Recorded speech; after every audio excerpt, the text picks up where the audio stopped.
సిద్ధేశ్వరి పీఠపాలిత కొర్తలం ఖమ్మం గాంధీగంజ్లోని శ్రీ విజయ గణపతి దేవస్థానంలో త్రింశతి 30వ నవరాత్రి బ్రహ్మోత్సవాలు అంగరంగ వైభవంగా కొనసాగుతున్నాయి.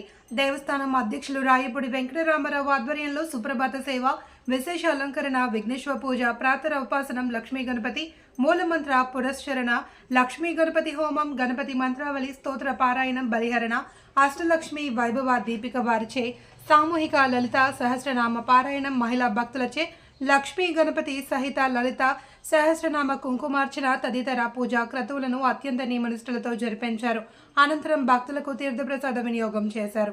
కార్యక్రమాలను దేవస్థానం పాలకవర్గం చైర్మన్ రాయపూడి వెంకటరామారావు, కోశాధికారి పెనుగొండ ఈశ్వరరావు, గౌరవ సలహాదారుడు అనుమేల రమేష్ బాబు, కార్యవర్గ సభ్యులు కల్లా శ్రీనివాసరావు, కుంచపర్తి రమేష్, గోళ్ళ భాస్కర్ రావు, చెరుకూరి భాస్కర్ రావు, పసుమర్తి మోహన్, పసుమర్తి శివరామకృష్ణ, పెనుగొండ భూపేందర్, పుల్లూరు రాంబాబు, మధ్య వెంకట వీరభద్రరావు, మువ్వల వెంకటేశ్వర్లు, సభ్యులు అర్వపల్లి జయరాం, అర్వపల్లి రమేష్, ఆత్మకూరి లక్ష్మీనరసింహారావు, కొప్పు సంపత్ కుమార్, చెరుకూరి వీరభద్రరావు, నరహరి విశ్వేశ్వరరావు, నరహరి సుజన, పొట్టాబత్తిన వెంకటేశ్వరరావు, బొడ్ల రమేష్, బొమ్మిడి వెంకట నాగభూషణం, వనమ కమల, శేషగిరిరావు తదితరులు పర్యవేక్షించారు.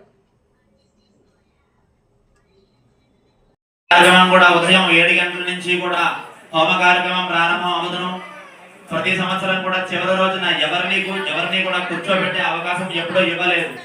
చివరి రోజుగా మహాపూర్ణావతి కార్యక్రమాన్ని మాత్రమే నిర్వహించేవారు. ఈ సంవత్సరం అలా ఆ విధముగా కాకుండా విష్ణు ద్వాదశి పూర్వక మన్యుపాస్మత పూర్వక విష్ణు ద్వాదశి హోమ కార్యక్రమం చివరి రోజున కూడా ఆలయ ప్రాంగణంలో భక్తులందరి చేత కూడా హోమ కార్యక్రమంలో చేయించే విధముగా ఆలయ కమిటీ వారు ఏర్పాటు చేశారు. కాబట్టి చివరి రోజు ఆదివారం నాడు జరగబోయేటువంటి హోమ కార్యక్రమంలో కూడా పాల్గొనాల్సిందిగా కోరుతున్నాం.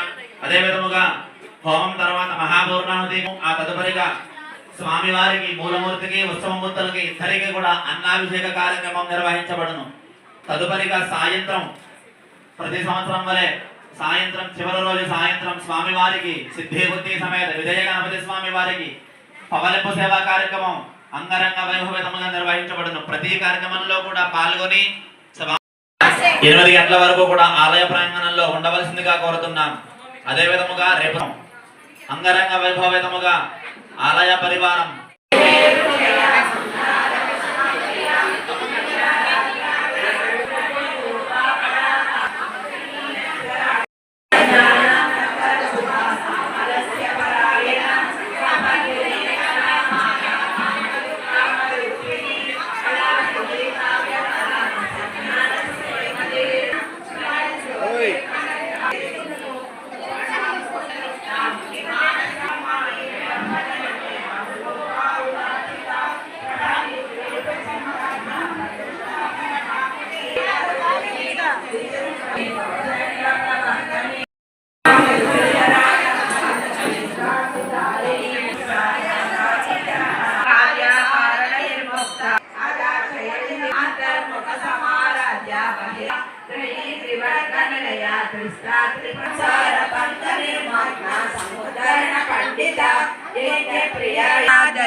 రోజులాగానే ఈ రోజు ఏ సమయానికైతే ప్రారంభమైనదో